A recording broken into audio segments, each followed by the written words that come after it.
The following portion of Daytime is sponsored by Older Lundy Koch and Martino. Nannies and caregivers can be a great help to parents when it comes to balancing work and home life, but there are many ways to pay a nanny service and to structure the nanny's salary. So here with more on the legal side of this topic is attorney Jennifer Murphy with Older Lundy. Jennifer, thanks so much for being here.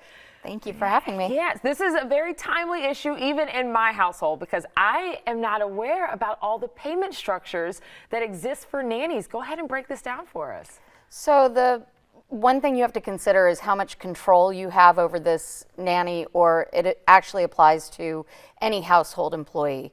If you are controlling not only what they do but how they do it, then they are really your employee and you should be treating them that way rather than an independent contractor.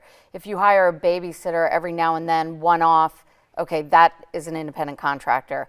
But once you've got someone that they're coming in, whether they're full-time or part-time, on a regular basis, and you're controlling their hours, you're providing the supplies, your house, all of that, they're your employee and you should be treating them and paying them as a W-2 employee. So, because W-2, I didn't even know that was an option. Most people just think of cash, but there's also check and 1099 as well. And actually, if they're your employee, then you wouldn't be paying them as a 1099 independent contractor. You should be paying them by check or some other electronic method so you can maintain those records, and then providing a W-2 to them, by January 31st of each year. Okay, so let's talk about that because keeping records is important when you think about the tax implications. So what are the implications for each, the payer and the nanny? So for the payer, you're going to have a responsibility to withhold certain taxes. Once they're making over $2,300 a year, then you are required to withhold Social Security and Medicare.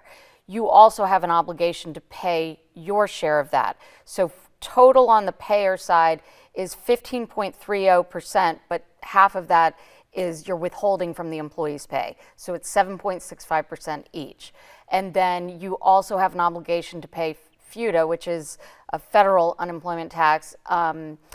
That's once they hit 1,000 in any calendar quarter, up to 7,000, and that's 6%, and you're paying that. And there is no withholding on the employee side, just the payer side. And you report that on your tax return each year. And it's easy to hit $1,000 because nannies are not cheap. Right. So tell me, do parents need to form a legal entity if they're going this W-2 route? No, I would not recommend that because you are not operating a trade or business, and it's not going to insulate you for any reason, so it's just going to cause an extra expense and filing requirement.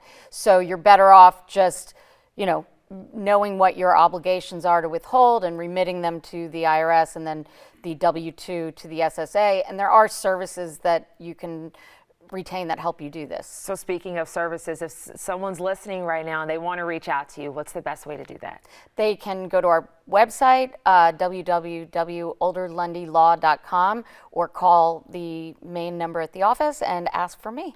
All right, Jennifer, thank you so much for being here with us today. We appreciate it. And for more information, as she said, you can visit olderlundylaw.com or call the number we have right there on your screen. It's 813-254-8998. Daytime will be right back.